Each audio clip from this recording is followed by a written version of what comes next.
Hi guys, Bran here, and welcome to another commentary video. Today, I have a little bit of a different one for you. This one is kind of more from the chest, more just, it's not really going to be a rant, because rants are usually like angry. Rants usually imply some sort of like frustration or something like that. This isn't really a frustration. Oh, probably the back end of the video will probably be a little bit of frustration, but I'm not trying to be frustrated, like popping off like other rant videos I've made are. I just kind of wanted to talk from the chest today. I was sitting there, like, looking at all the ideas of the videos that I'm going to make this week, like, you know, which are still going to be made, not skipping those or anything. But I was thinking about a lot of, like, you know, why do I do this? Where did this whole commentary thing come from? Why did I end up down this path? And kind of the reasons that sometimes I hesitate on making commentary content and things I don't look forward to while making commentary content. So I kind of wanted to, like, break down both those things in, like, one video and just kind of talk about, like, you know, why I like doing this, what drew me to it in the first place, but the things that I also have struggles with that kind of like make me not excited to make the videos at the same time. So yeah, let's go ahead and talk about it. So initially, I was drawn to commentary content because I started Twitch streaming in August of 2020. I actually started playing DBD in May of 2020 when the Pyramid Head PTB was a thing. That was when I first started playing. I didn't actually start streaming until August of 2020, and I wasn't even actually streaming for myself. That's the funny part. I actually wasn't streaming for myself at all. I was actually streaming for a friend because I was going to stream the fighting game tournaments that he was running. So I was actually test streaming if I could even have a stream at all, or even, you know, my PC, my internet could those things handle a stream. So I was actually testing using DBD to see if I could stream at all. And that's how this all got started. So I actually did not initially intend to stream at all, which is interesting how this all ended up. But moving on, one of the things that really continually happened the entire time that I was getting started up streaming, and to this day continues to happen, is that people like to ask a lot of questions about how you feel about the game. How do you feel about this perk? How do you feel about that perk? How do you feel about this map? How do you feel about that map? How do you feel about this killer? How do you feel about that killer? Like, people ask these questions a lot. And that's really, really common to hear those questions pretty much nonstop. I feel like at least once a stream, I'm answering some sort of question about, like, what's your favorite perk right now? What's your favorite killer right now? How do you feel? Do you feel that we can balance this perk better? There's always a question like that rolls by on my streams. And when I first started getting into DBD, I watched a lot of streamers, big DBD streamers, because that's usually kind of like how your emerging interest in a game goes, is you initially start with like really, really big streamers, so you can just see the game be played all the time, right? You can see it be played all the time. But then you kind of trickle down into like smaller streams as you go on, kind of just how introduction to a game goes, especially on Twitch. And I too did that. I had I watched a lot of really, really big Twitch streamers. And I've noticed that, like, they would, when it came to questions about Dead by Daylight, when it comes to, like, balance or perks and stuff like that, like, they kind of typically shied away from a lot of these questions, or were very, very, like, brief with their answers. And I always found it kind of weird when I was initially watching them. Like, why is that a thing? Why do they do that? Now, in hindsight, I completely understand, because it's like, you know, for every opinion you give, there's going to be somebody who very, very greatly disagrees with it. Regardless of like how factually based your opinion is, there's always going to be somebody who takes issue with what you say.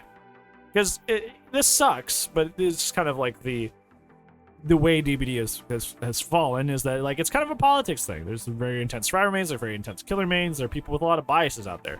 So anything you can say that's opinionated about the game could potentially alienate parts of your audience. And obviously, if they're big Twitch streamers and they want to continue to be big Twitch streamers, they got to say things that won't necessarily rock the boat so much that they actually drive people away from their stream. So I always found that to be kind of weirdly off-putting. Because I would rather just hear what they have to say. Even if I end up not liking what they have to say, I would much rather hear their takes on the game. And if not more for the fact that they are big streamers, and they have, usually the big streamers in this game have thousands and thousands and thousands and thousands of hours in the game. Like, they're the ones, the opinions I want to hear the most about the game, because they're the experts. So the fact that a lot of content creators are a little bit more on the shy side when it comes to talking about like their takes on specific perks, specific add-ons, stuff like that, always found that kind of sad. So I set out pretty early that I would just like be the opposite of that. And initially I was just gonna only do this on the Twitch side. Like I was just gonna be like, okay, I'll just answer every question as honestly as possible about how I feel about everything. But you know, I ended up answering the same questions over and over, which is fine. I don't really, actually doesn't bother me too much. But like, I feel like it was just like too much for one platform. So I made a wall. I made like a bulletin board, right? Like essentially that's what my idea with this is like a little bulletin board for me to just post my thoughts, post my impressions about things. Like you don't need to like log into my Twitch at the exact right time to tell how I feel about, you know, Eruption, how I feel about Prove Thyself. Like you just come onto the YouTube channel and you'll probably find a video about it and you just know exactly how I feel. Like that stuff is always available to you. And it's just like that openness of like what's going on in my mind. You know, obviously now I'm starting to get there. Like I have 4,000 hours in the game. Now I'm somebody that has way more hours than the average person. Way more. So I know a thing or two about the video game. So I'm someone that, you know, just like when I was new to the game, I'd, you know, go looking for somebody who was a content creator that had thousands of hours and look at their opinions. Now I'm that person in a weird way for a lot of people. So I want to have all that stuff out there. I want to have all this stuff easily accessible and digestible for you to see on like what my thought processes is. And I always find it cool too, because like there, like over the time that I've played this game, my opinions have changed. Like my opinions from when I was like a 1,000 and 2,000 hour Andy, 1,000, 2,000 hour Andy are completely different from how they are as a 4,000 hour Andy. Like I've walked back plenty of ideas that I've had before. Like my opinion on like just being less killer biased in general, trying to see the game more how it is.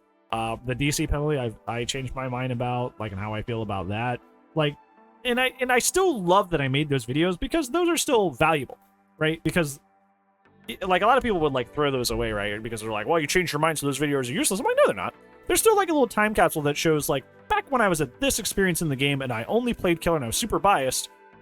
That's what my viewpoints were. So I can look back and see the viewpoints of a killer biased main with like so much experience in the game and go, that's how this person feels at about this point with this much bias. Like that is still a good marker of where I've been and how some people that are still in that spot may feel. I think those videos are still very, very valuable, even though I don't agree with them anymore. Yeah, it's just kind of a place to put my thoughts. That way it would just be like really, really nice to just kind of be like, whoa, how do we feel about this? What are we thinking about this? Like, it's just there. That does come with a lot of challenges though, and things that kind of make me reluctant to make videos that a lot of things I don't look forward to. I think what a lot of people miss is when I'm making videos like these, they're impressions, right? Like not everything I say is like inherently backed by any sort of like fact or anything. Like usually what I base my thoughts and opinions on are like my match experience, my hours in the game, stuff like that. That's usually what I base it on, and most of the time it's mostly just impressions. It's just like kind of like somebody asks you, how are you feeling right now about this? And I would just go, well, this is how I'm feeling. And when somebody says this is how I'm feeling, it's not the end all be all. And I feel like when I make videos, a lot of people are like, this is the end all be all. You say that this is how this thing is, and this is how it should be forever, and there's no budging here. If that was true, I wouldn't ask your opinion, right? Like these wouldn't be commentary videos. That's the whole fun about like a discussion video, is that I put something out there and I ask how you feel about it, and then like we kind of like come to a consensus. Even if we don't come to a consensus, we get all the viewpoints together, and we can kind of see how, at least in my little corner of the DBD internet, how the DBD community is feeling about this perk, about this map, about this concept, right? Like it's like, you know, getting like testing the water, you know, testing the waters. And I feel like a lot of people don't get that. And I see that reflected in a lot of people's comments is like, I can't believe you say that. This is the stupidest thing ever, and this is completely wrong. This would ruin the game. And it's like, well, if it is, tell me how, right?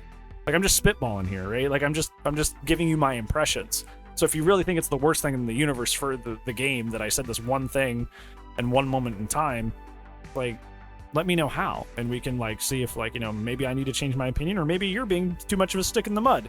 And that's the other part about commentary that can be kind of frustrating, is that, you know, like I said earlier in the video, it's like, unfortunately, the way DBD is, it's kind of just like fallen down into like identity politics.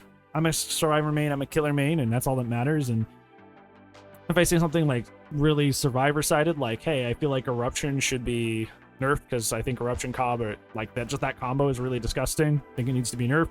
There's somebody ready with a 4-page essay in that video complaining about something else, and when I read that 4-page essay about like them complaining that I even said that, the killer bias comes through. It really does. Like your killer bias comes through really, really intensely. And I know, like I said, I know that for a fact because I used to be that guy. I used to be a biased killer main. So I can hear and see your very, very intense, fervent killer bias when you say that. And the flip side happens is if I say something like really like killer sided, like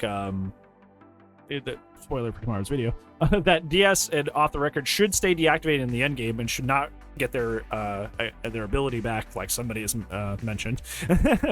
Some people are ready with a 4-page essay for that, being like, I can't believe you're such an entitled killer, but you know, like, and it gets really, really frustrating because I make these videos because I want discussion. Like I said, I want to test the water. I want to see how the community is feeling. I present first how I'm feeling about said thing, because that's just how the format goes, right? But then I want to see how you're feeling, and I read what you say so I can see how the community is feeling about something at a certain time, right? I infamously last week, very not popular video, I'm not a huge fan of Franklin's. I tested the water and you guys were like, Franklin's is fine. That's okay. Does that mean Franklin's is fine? I don't know. At least in this community, you guys think Franklin's is okay, and that's fine. You know, like, but like I got your consensus on that, right? Even if you didn't agree with me for the most part, like I figured out how a lot of people feel about it, and that has made me a more informed player, and somebody who, you know, talks about the game. Yeah, the TLDR is like, I just wanted, like, I make these videos because I want to hear and get that consensus, get that kind of like that read on what's going on in the community, how we are feeling about certain things. It's not at all supposed to be this like I just shoot this out into the ether and call it a day. But it's hard to engage and have those discussions when a lot of people are talking with their bias first, and it's very obvious, and they're very like rigid and unwilling to budge on their ideas at all. And it's just like, that's why I don't, there'll be long spurts or just like tendencies I'll have where I just won't respond to a lot of comments. Because if you're going to send me a 4-page essay about how biased you are, why do I care? Right? Like if you send a 4-page essay and your bias is on your sleeve, like, you're telling me that like inherently what you're saying to a certain extent doesn't matter because you only see it from one side. Clearly what you're saying is not really that close to what is objectively true because you're speaking with your bias on your arm. So it's just like, I don't know. It's rough to have those conversations because like it's like, I'm not your dad. I'm not here to babysit you and to like talk you out of being biased in the video game. You're an adult. You can figure it out. Like if like you should understand that you're being biased in the video game. You should understand that your thoughts, while they're still valuable, may not reflect the truth of the game because you have a favorited side. I shouldn't have to like babysit you out of that. So, but like I just kind of don't do that. You know, like I can advocate, like right now I can be like, hey, you probably shouldn't do that. And that's the best I can do. I can't like hold your hand out of the bias. And I feel like some people want me to do that for them, or like they're just like, I don't know, something more heroic in their head. Like, I'm sticking up for the oppressed killer mains, and they're sticking their flag in the ground and they feel like they have an army behind them, and it's something like really dramatic like that. I don't have the energy for that. I make content for this game daily. If I invested in every single one of those, like, hurrah, survivor mains rally against the filthy killer main, like I couldn't do this. Like especially at the frequency that I make these videos, if I took every single one of those discussions, I would like lose my mind. I really, really would. So yeah, so those are the reason I got into it and the reason I enjoy it and still enjoy it. But kind of like those are also like the main two things, that being the bias and like people taking it a little too seriously. Those are kind of the back ends of it that I'm like not the biggest fan of. So yeah, I just kind of wanted to talk about that. That was just on my mind today. So I thought it'd be a cool thing to kind of like give you a peek inside my head, where I'm at with that. So yeah, that's gonna be it for today's video, friends. I'm gonna cut that rant there. Thank you so much for watching. I appreciate y'all, and I will see you tomorrow. But if I do not, I will see you when I see you. Goodbye.